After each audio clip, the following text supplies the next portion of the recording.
All right, thank you so much. So Hi. I'm Elizabeth Jackson. Thumbs up, everyone can hear us? Can everyone hear? Okay, all right. Okay. Yes. And I manage the cardiovascular service line and the nurse practitioners and PAs at Ascension, Providence, Rochester. And I have Chrissy Loveday here too today. She is our nurse practitioner who coordinates and runs our CHF clinic. So we are going to kind of do a highlight first. Chrissy is going to talk about what CHF is and our clinic that we offer. And then I'll, end the presentation with some tips and tricks for, reducing your risk factors for heart disease. So I'm going to turn it over to Chrissy. Good morning, everybody. I just want to say thank you so much for joining us this morning. Welcome, OPC. We're very glad to be here, and we're glad to have you. Today's presentation, I'm going to go over heart failure risk factors, treatment, and just keeping up the beat, what we do here at the Heart Failure Clinic to help patients in our community. Is it working? There we go. Okay, so first and foremost, the most common reason for hospital admissions in the elderly is heart failure.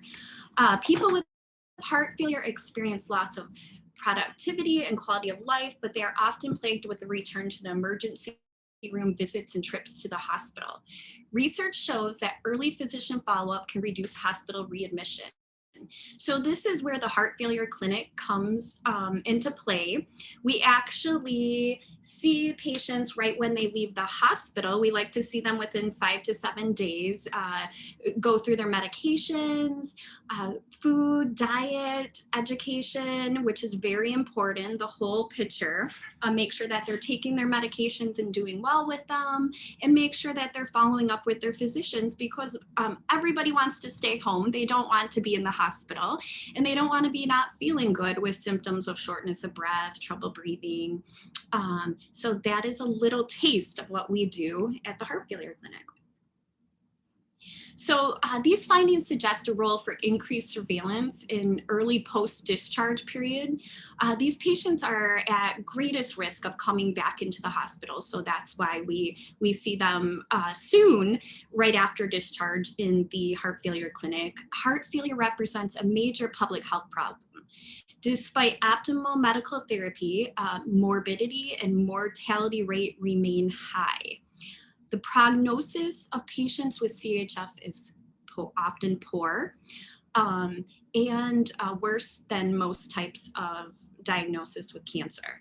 Despite remarkable improvements in medical therapy, especially over the past several years, we've had some great advances in heart failure therapy. The prognosis still remains alarmingly poor, with a 5-year mortality rate of 40 to 50%.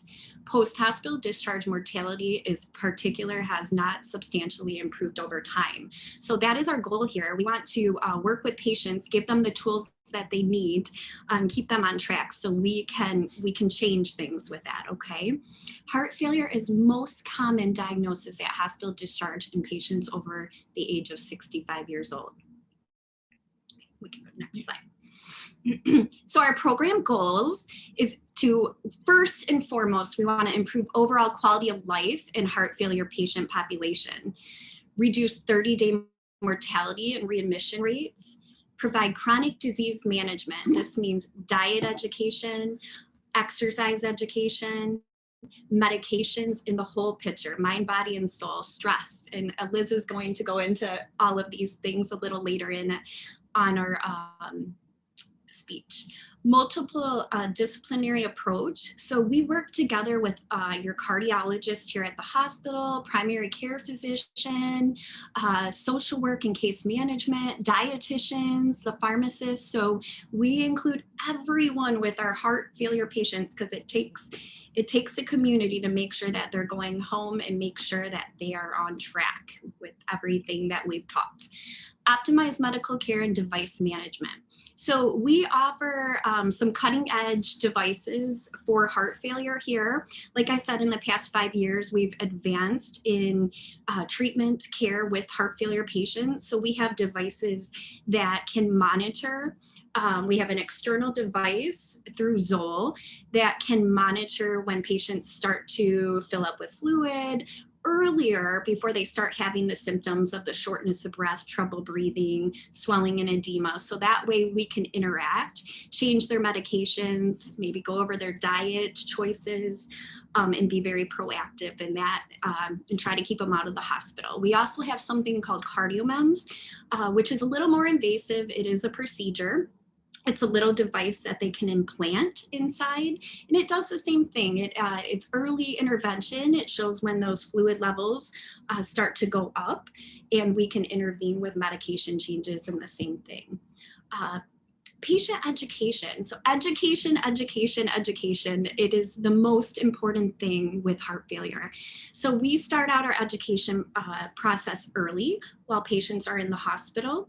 And then a lot of work comes in at home because we have dietary choices, that sometimes we have habits in our life like smoking, alcohol, diet, things that have been in play for a long, long time that we need to work on changes for your heart health. And that's what we do a lot of. We go through ways that we can make healthy heart changes. Patient involvement in symptom monitoring and flexible diuretic usage. So we adjust diuretics in the clinic. So if we notice that you are having issues with heart failure signs and symptoms, we want to interact early. Like I said, keep you out of the hospital, keep you home. And follow-up discharge after discharge from the hospital is very important. The more eyes on our patients, the less chances that they have having rebounds with this.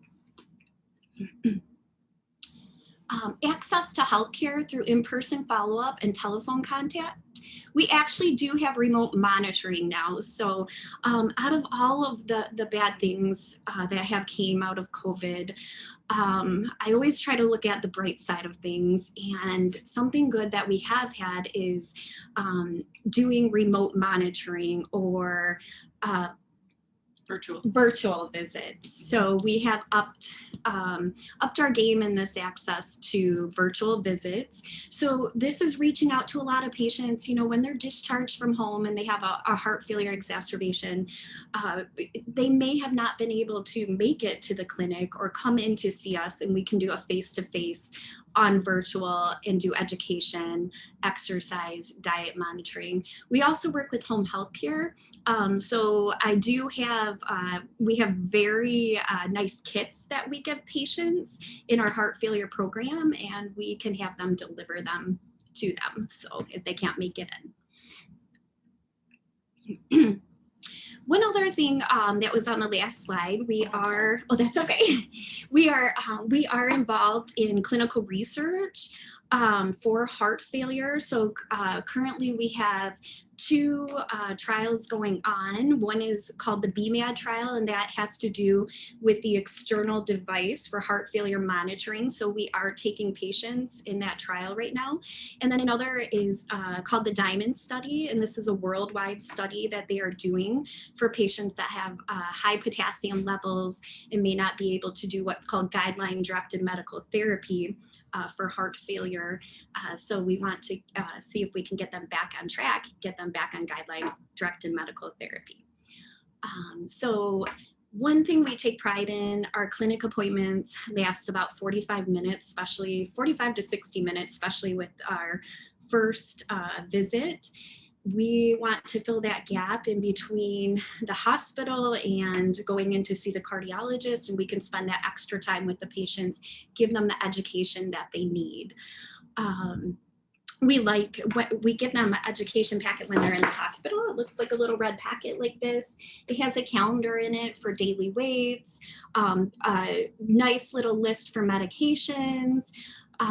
So we like to have them bring that with them, so we see if they're having any trends in their weights or symptoms that we need to make some adjustments. So some things that we can do in clinic is we can do a 6-minute walk test, we can do an EKG, we can do medication adjustments, we do a medication review, and we go through and explain the medications, what they are doing, why you are taking them. So we also see, besides heart failure patients, we see cardiomyopathy patients.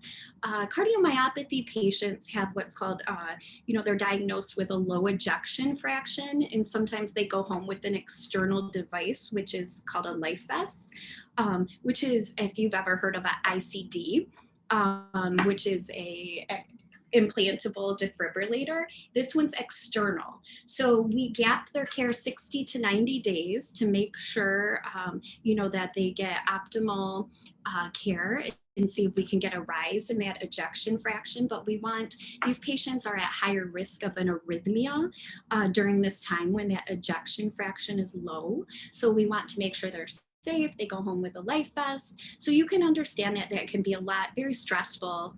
If you're a patient and we come in and tell you that you have a low ejection fraction, a lot of people have questions. What do I do when they go home with the life vest? What do I do with this life vest? Why am I wearing it? So we go over all that with you too. And we make sure that you're set up for any questions or any needs that you may have in regards to cardiomyopathies. So diet, exercise, lifestyle changes, like I said earlier, smoking, drug use, alcohol, a lot of habit changes we go over and counsel and help with. And we also have end-stage disease or need for palliative care, hospice recommendations or referrals too. So streamlines in advanced heart failure care. So if we do see patients that, are further along the line with their heart failure, we do provide referral to transplant programs in the area. So this just gives you kind of a little outline of congestive heart failure symptoms. And it also shows you, that definitely early intervention is the best intervention. So I always tell patients the rule of twos. If you start to have too much shortness of breath, too much swelling in your feet, legs, ankle area, you're getting too much puffiness or you feel full, your pants are fitting tight on your stomach, you're having to use too many pillows at night because if you lie down, you're short of breath, not just for comfort. Too much tiredness and fatigue. Any of these rule of twos, we want you to report them right away to your primary care doctor or your cardiologist or even the clinic, because this is when we can intervene. We can change those medications or diuretics around to try to get you on the right track and prevent you from getting to the very end one where it's shortness of breath to the point we call it the fish out of water type of feeling. You're just sitting there huffing and puffing and can't catch your breath. We don't want our patients to get to that point. So early intervention. So this is just this slide just shows the CHF welcome packet. So we have a really nice cookbook that you get for low sodium, American Heart Association, low sodium meals. When you're on a diet, it doesn't have to be boring. We want to make it as good as possible, our foods, and healthy. We give you 21 seasoning salute in your packet. This is a really good seasoning that has no salt or sodium in it from Trader Joe's. You can also order it online. We get a lot of good feedback about this one. And I always tell patients, avoid the salt shaker. You definitely want to watch those canned processed packaged foods. Find a seasoning that you really like for seasoning your foods.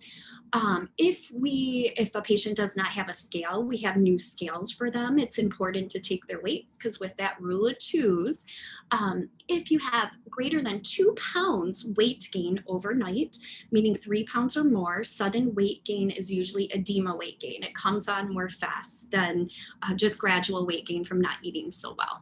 So by taking your weight, it's a very good indicator. There's a little tape measure in there to measure feet, legs, ankle areas to see if there's swelling. And then there's also a little water bottle in the kit. So this is very well received and it gives you some good tools at home for heart failure. So we are out in the community quite a bit. You'll see us in the summer and fall time at the market in Rochester, doing education and blood pressures and heart health. We also do special things throughout the year. A picture on here was from the heart health Women's, yes. Yeah. And then we also are on the Patriot talking about heart health and heart management. So thank you. So I am going to leave it over to Liz Jackson, and she's going to give you some healthy tips. All right. So just so everyone knows, February is Heart Month, and we are still talking about heart disease. Still from 2019, it's still the leading cause of death in the US, and it affects all races, both genders. So it's we're still here talking about it, so we're still trying to spread the word. It still costs the healthcare industry a lot of money as well. So improving our heart health overall is just it's a big issue that we're really passionate about. So what can we do? We're going to talk about prevention. So Chrissy talked a little bit about congestive heart failure, and once you get to that point and we have the clinic, but let's back up a little bit now and talk about what we can do to try to prevent that and get to that point. So first, there are certain risk factors for heart disease, and there are certain risk factors that we can't change. So we can't change that we're increasing in our age, we can't change that we're male or female, and we can't really change our genetics. So as we increase over 65, you do have a higher risk of heart disease. Also, a male risk, or a male gender in general, has a higher risk. Also, your genes do play a certain role in affecting your risk for heart disease. But as we've learned more and more research comes out, your genes do affect your risk, but the risk is not as big as what we once first thought. Your DNA is part of you, but what you bring into your body and the environmental factors then affect how your DNA is portrayed. So it's really a lot less of an effect that we once thought. So really about 80% of your risk is preventable through our own lifestyle. So we're doing kind of the Life Simple 7. So we are going to talk about your blood sugar, your cholesterol levels, your blood pressure, tobacco use, and then of course exercise, diet, and weight management. So all of these are not separate entities. They all kind of work together, and a lot of them, we do a lot of the same things to help them out. And all of these in combination are really going to reduce your risk. So the first one is we're going to start with, it's a huge issue. Smoking doesn't just affect your lungs. It doesn't just affect, increased incidence of cancer. It actually does cause this irritation in the lining of your vessels. And this irritation then causes the plaque to form, and the plaque is what becomes unstable, and that's what breaks off and causes heart attacks. So also the plaque doesn't just happen in the heart vessels, it can happen in the leg vessels, it can happen in your neck vessels. So smoking is a big irritant. So to our blood vessels, it increases your blood pressure, it increases your risk of having heart arrhythmias, and people who are smokers have a higher chance to die suddenly of a heart attack because of these unstable plaques that they cause. What's the good news though? If you do quit smoking, your risk of heart disease reduces already 33% in just 2 years. And after 10 years of not smoking, your risk has already decreased to what a non-smoker's risk would be. So there is a huge benefit to stopping smoking. It's a hard habit to quit, but if you can quit, you're going to be in a much better position. So the next one we're going to talk about is your blood pressure. So blood pressure is kind of a silent thing. Some people can be walking around with a blood pressure of 180 over 110, and you might have zero symptoms. So this one is really important to keep an eye on, especially with your yearly visits with a primary. It's not a bad idea to check your blood pressure occasionally at home. And normal blood pressure should be under 120 over 80. Even in the 120s, which is the top number, that is considered, elevated blood pressure. We're really shooting for under 120 over 80. Because as blood pressure has to pump as your heart has to pump against this higher blood pressure, it causes your heart muscle to thicken and become stiffer. And that is actually a leading cause of why people can have congestive heart failure.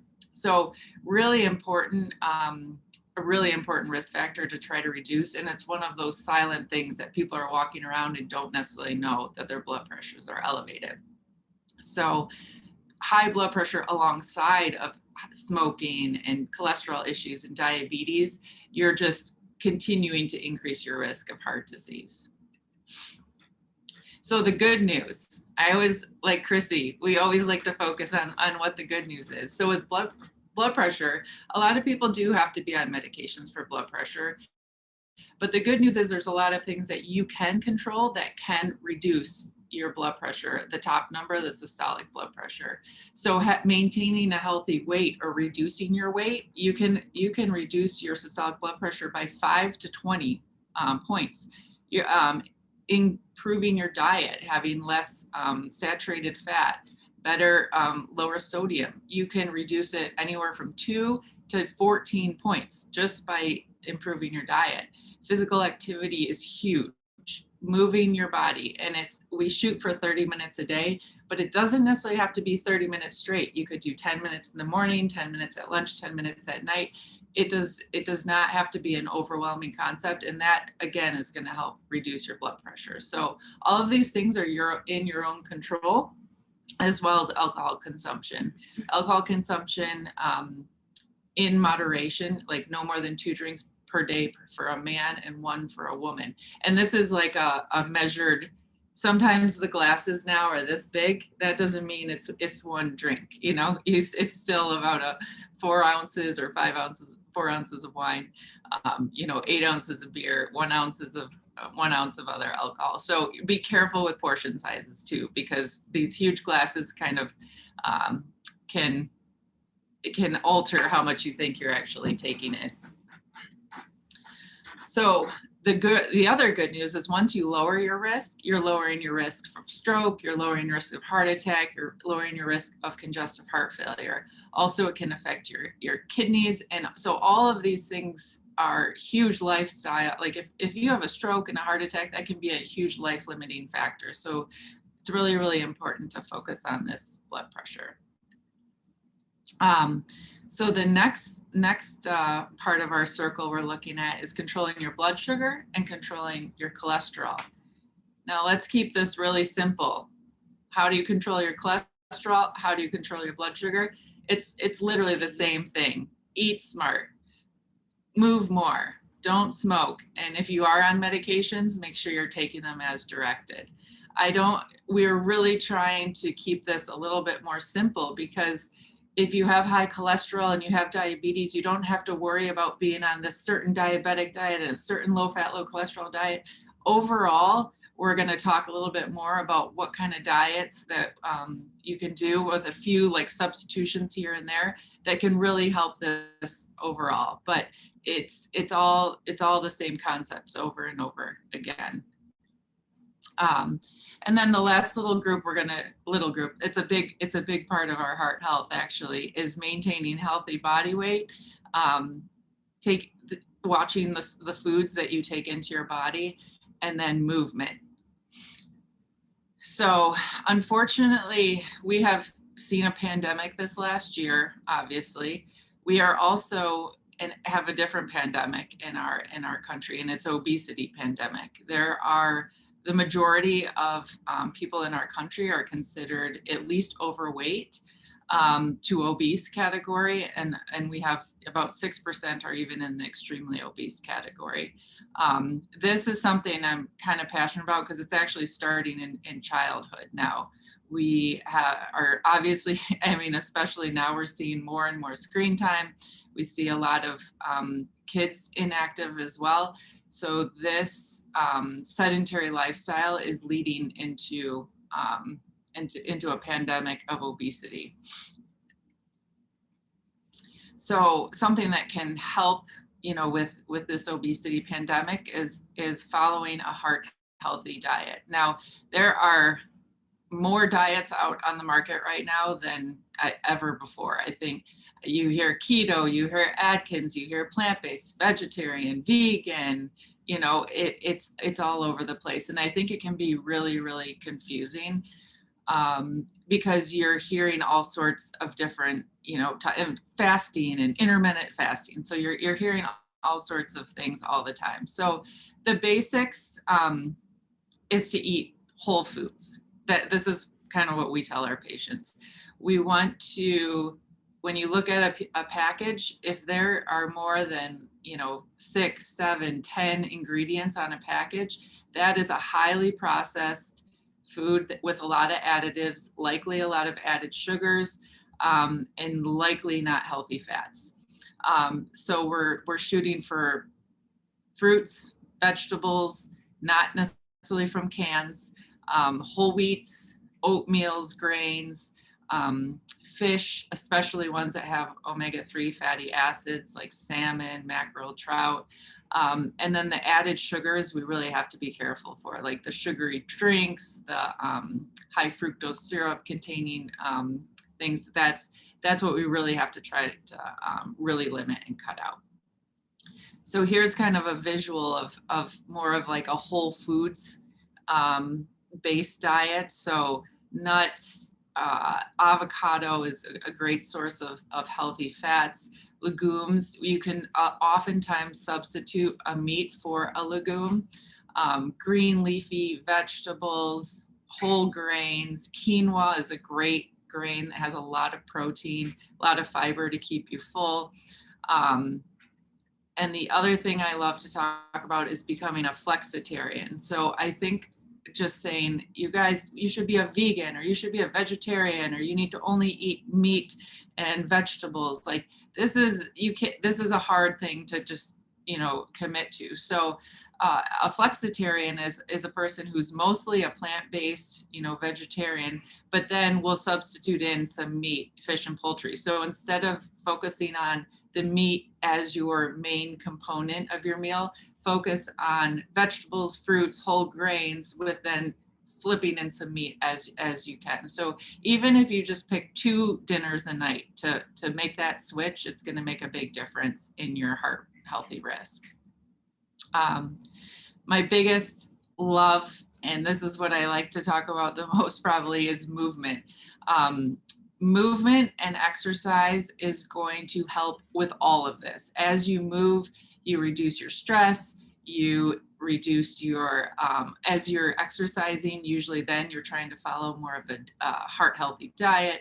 So it just is a really good thing to start with every day to kind of make it a habit, because it trickles down into all the other areas of your life. So it helps with your weight loss. It increases your good cholesterol, your HDL, which is your heart protective cholesterol. It decreases your blood pressure. We shoot for like 30 minutes a day. But like I said, this is like, you could go 10 minutes, you could go 15 minutes, and you just need to combo that. The goal is 150 minutes of moderate exercise. So moderate exercise is brisk walking, water aerobics, doing, the elliptical at your comfortable pace. So there's a lot of options out there. I'm glad the weather's getting a little bit nicer. I think too, you don't need to make this more complicated than it needs to be. You don't need to have some high-tech gym or high-tech program that you're involved in. Walking, dancing, some, I know there's a lot of virtual exercise classes now. That kind of stuff is gonna make a huge difference. So here's just some examples, like sedentary behaviors, just sitting, being on the computer, watching TV, light activities, walking very slowly, cooking, light housework, and moderate activities is what we're shooting for. Active yoga, recreational swimming, biking, stationary biking, brisk walking. And then your vigorous activity is, swimming laps, running, tennis, some of the higher intensity activity. That's great if you want to go there too, but we're really focusing on the moderate. Even the moderate activity, you're going to get a lot of benefit. So now the elephant in the room. We have had so much stress in this last year. I think that, everybody has dealt with 2020 in different ways, but you could be doing all these things right. You could be eating well, you could be exercising, you can be, taking your medications, but if you are not controlling your stress well, it still is going to have some detrimental effects. So individual response to stress actually may be a contributing factor to heart disease. And some studies have shown a relationship between stress and heart disease.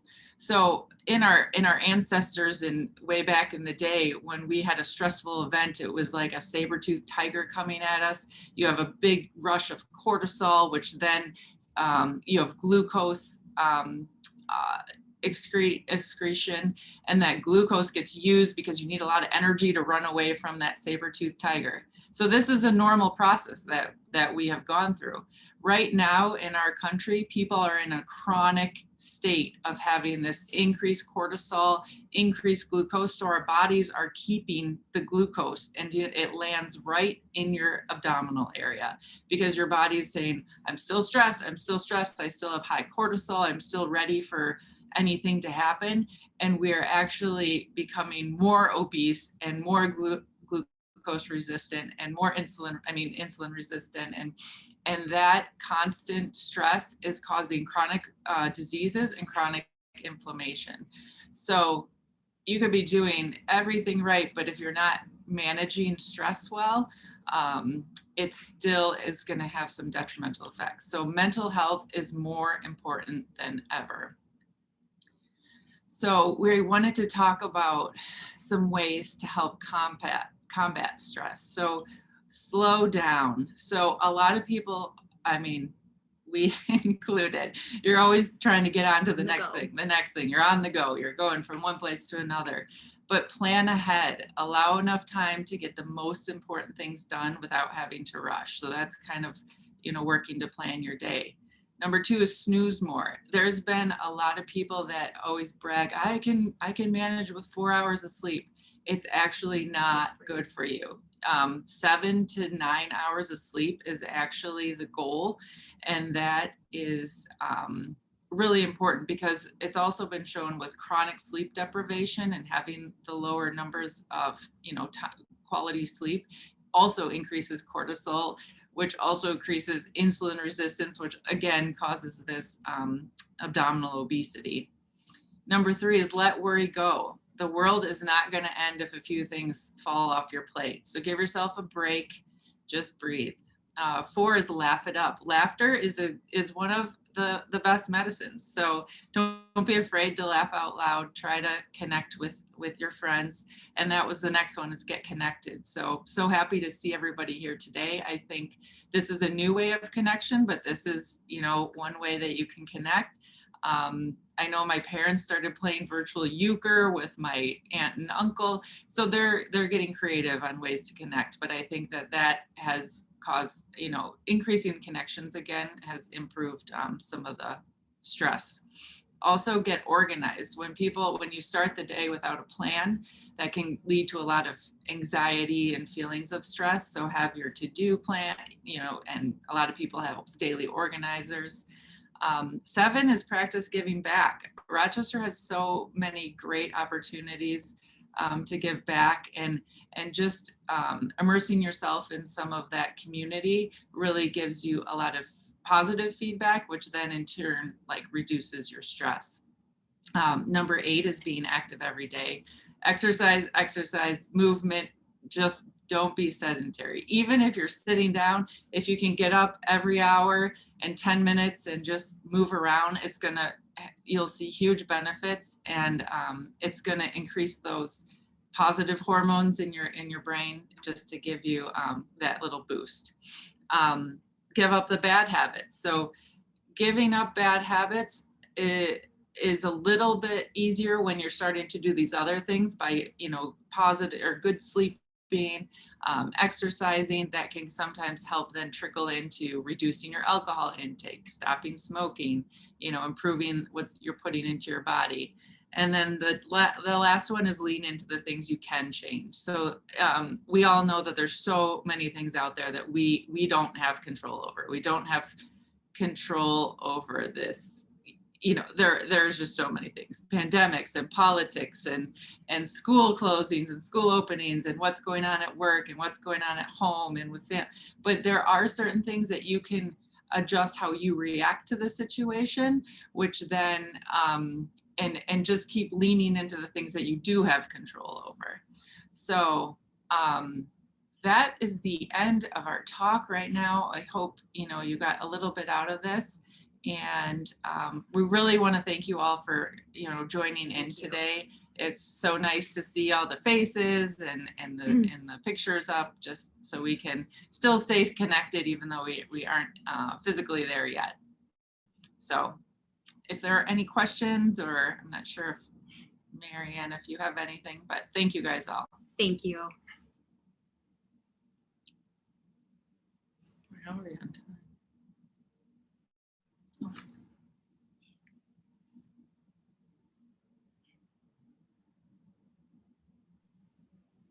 Thank you.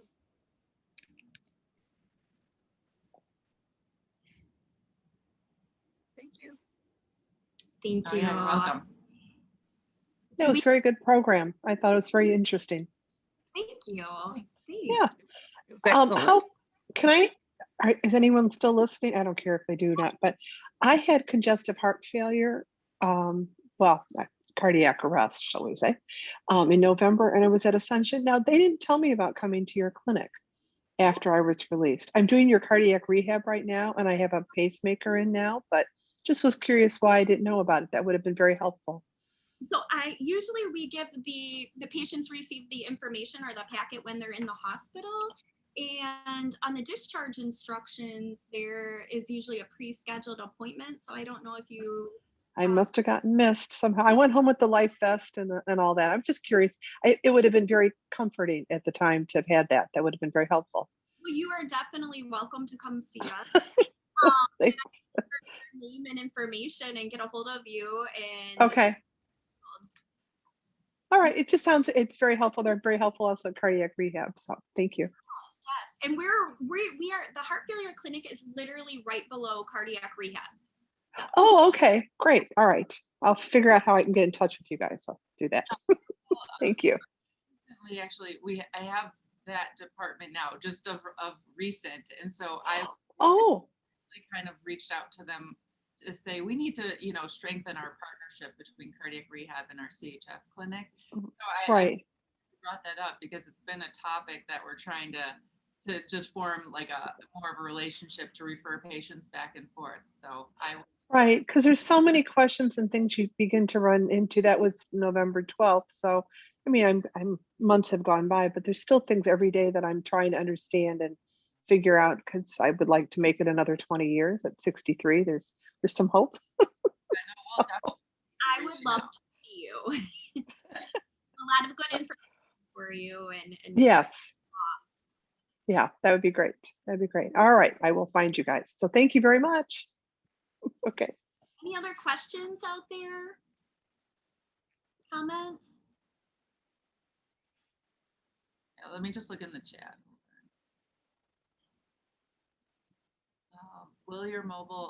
So one of the chat says, will your mobile heart lab be in operation this year? That is a good question that I have not heard the answer to yet. I know there's been discussion, and as soon as we have a date, I will make sure the OPC is the first to know if we have that again.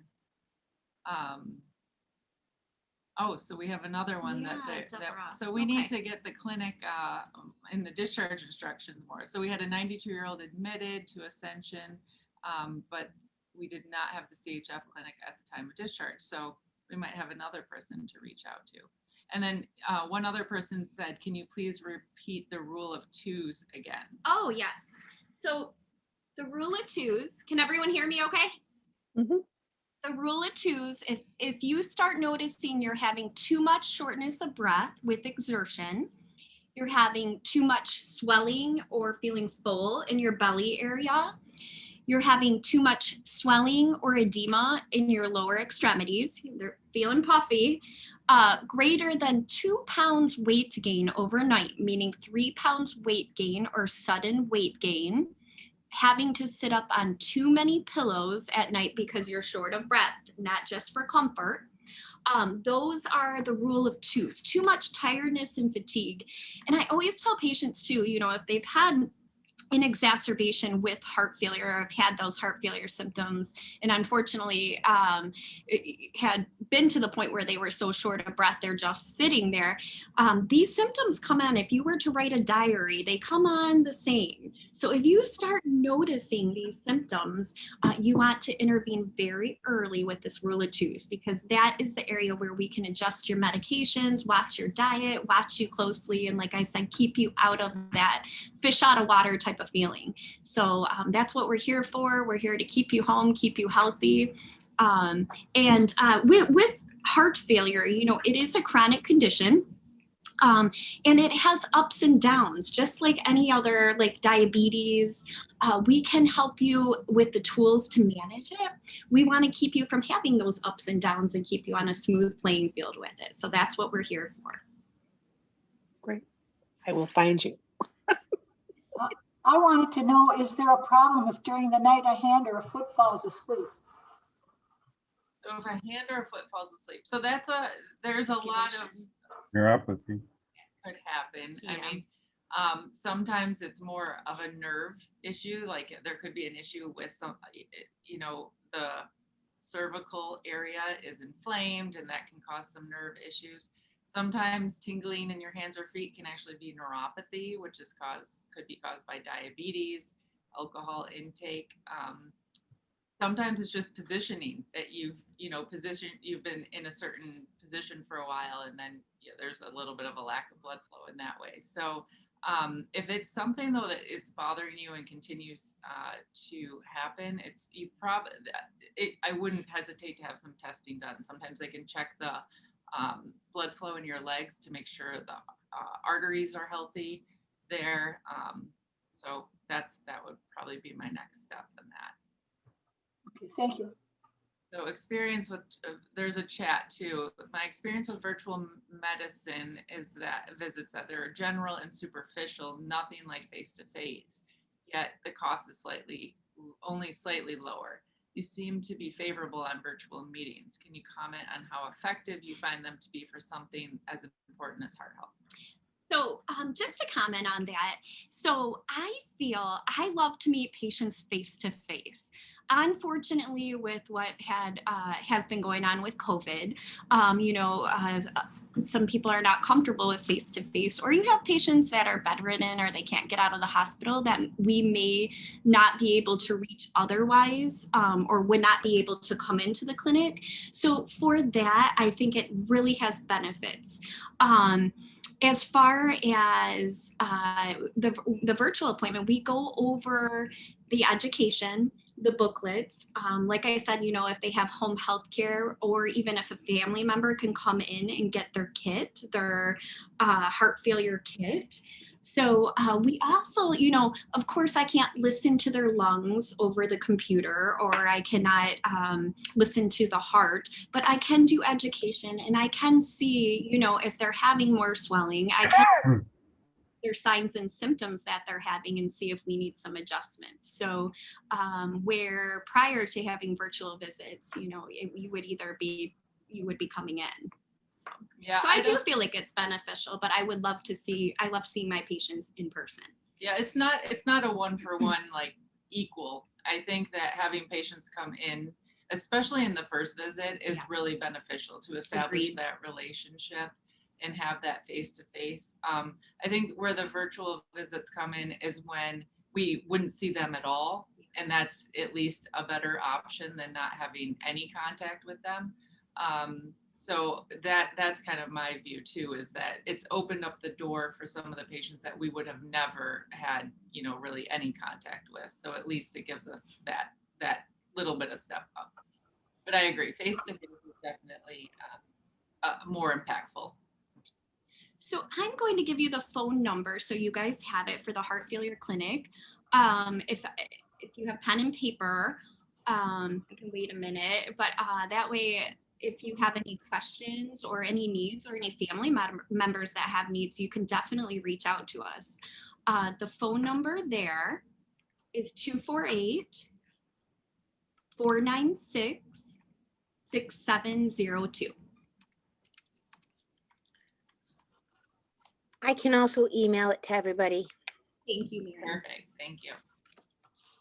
That's the heart clinic.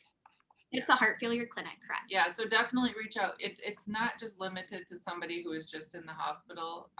This is for support, chronic, management of heart failure. So anybody who's had that diagnosis, has had a family member, we're here, to help support.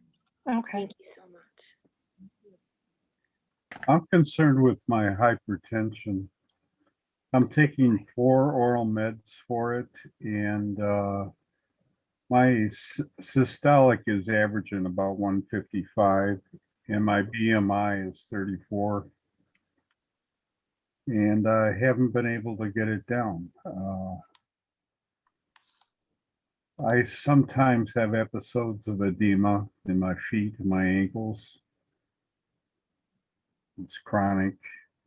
Mhm. And I had a myocardial infarction back in 2001. I have a stent in my right coronary artery. And I've had, I think I've had about 5 stress tests and echocardiograms. And my heart expulsion factor is very good. Well, that's good. So with these kind of questions, is that the kind of thing that the clinic could help him with? So I was just saying, Yeah. are like the picture of almost, you're a very similar picture to many of our patients who Yeah, I'm a type 2 diabetic too. we could give a lot of support to try to help, manage some of those things. 'Cause it sounds like there's a little work to do. Well, I'm really concerned about getting a stroke with my systolic being so high. Yes, and I know you are already on medications. Are they all optimized, like to the, are you on the right dosage of all of them? Well, what's been prescribed, yeah. You hope But they are, right? I don't think the oral meds have been effective. And then it sounds like there you might have to be on maybe a diuretic as well. I don't know if there's. I am, Okay. yes. And are you watching your sodium intake? That's a tricky one because it's. Yeah, I have to pay more attention to it, but I saw 2 different specs on your presentation today. One was daily less than 2.4 grams, which would be 2,400 milligrams. And somewhere else you said less than 1,500 milligrams. So I keep it with my heart failure patients. I keep it simple with that rule of 2s. So you're going to stay less than 2 grams of sodium a day, which is 2,000 milligrams a day. So, if you have to have any packaged or processed food, which we would like to discourage, but if you do have to have that, I want you flipping it over, looking at the label, looking at the serving sizes, because sometimes it can say 2 servings per package, and then looking at the sodium. So you want to stay under 2. It's everything's wrote in milligrams on the back of these packages. So you want to stay under 2,000 milligrams a day. Chrissy, I always find when I turn over the package and I'm really hungry and it says like 12 servings per package. And I'm like, come on, you're kidding me. Right? One thing I can vouch for Dennis is he comes to exercise every day virtually. So that's good for your heart, Dennis. You're doing some right things. Absolutely. So Dennis, it sounds like you're doing great things with exercise. I would love to give you some guidance with food and eating, because that plays a big part. Anything you put into your body, with your medications, it's the whole picture. So Great. Well, I had 2 MRIs done in this last year and discovered I have severe spinal stenosis. Now, and I'm using a walker now to get around because my balance has gotten to be very bad. And my stride, my gait is very poor compared to what it used to be. So the walker helps me a great deal, but as far as doing daily exercises, I find myself challenged or limited. But you're trying to do all the right things. And that's the first step, right, ladies? Yeah. sounds like you're in a good place. You're at the OPC and you're making some good steps there. Oh, yeah, it's really been helpful. Have Yep. you done water exercises? That's one.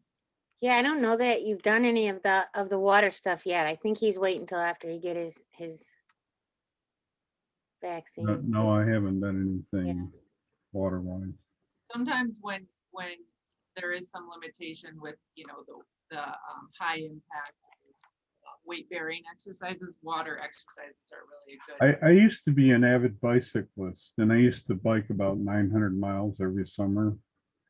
I live right off the Macomb Orchard Trail, and I don't ride my bike anymore because of my balance issues. Yeah. Yeah, we don't want you here as a trauma patient. Right. Deborah has a question. She said, once you've been diagnosed of CHF, does that ever go away? Or once you have it, do you always have it? That's a great question. That is a great question. So CHF is a chronic condition, just like I said earlier, like diabetes or anything else. Cardiomyopathy, that is a different story. So you can be diagnosed with cardiomyopathy and have that ejection fraction or that number with optimal therapy go back up. But once diagnosed with congestive heart failure, you always want to watch those signs and symptoms. So with congestive heart failure too, there's 4 different classes. We call them the New York Heart Association class. So you're at 1, 2, 3, or 4. And what we see is our patients kind of go back and forth. And so your goal is to be in New York Heart Association class 1 and 2, because these are people that have congestive heart failure, but are active. They can do their normal activities without limitation. They are exercising, blood pressures are controlled. So that's where we want to keep our patients. When they get into New York Heart Association class 3 and 4, these are patients that have limitations of shortness of breath as they walk down the hall, or even just brushing your teeth. And when you're getting to 4, that's when you're feeling short of breath, even at rest. These are the people that end up in the emergency room and in the hospital. Yeah. So yes, you do have that diagnosis, but if you can remain New York Heart Association class 1 congestive heart failure, people can have that diagnosis for years and years. All right. Do we have any more questions? Well, this was great information. I cannot thank you both enough. Well, thanks for having us. Thank you for sharing this time. And we're going to have this on our YouTube channel, and I'll email everybody the link so we can share it with as many people as we know, because I think everybody needs to know this information. We really appreciate it. And thank you for having us. We've enjoyed all your questions. And I'll put your contact information at the end of the YouTube video as well, so people that get the link shared with them will have it too. Yeah, perfect. Yeah, reach out to us. We'd love to see you. Okay, fantastic. Thank you. Thank you, Ascension, Providence, Rochester. We love you. And thank you all you members for being with us today. When I give you the link, please share it with everybody. We want everyone to be healthy and happy, right? Yep. All right. Have a great day, everybody. Thanks so much. Thank you. Bye now.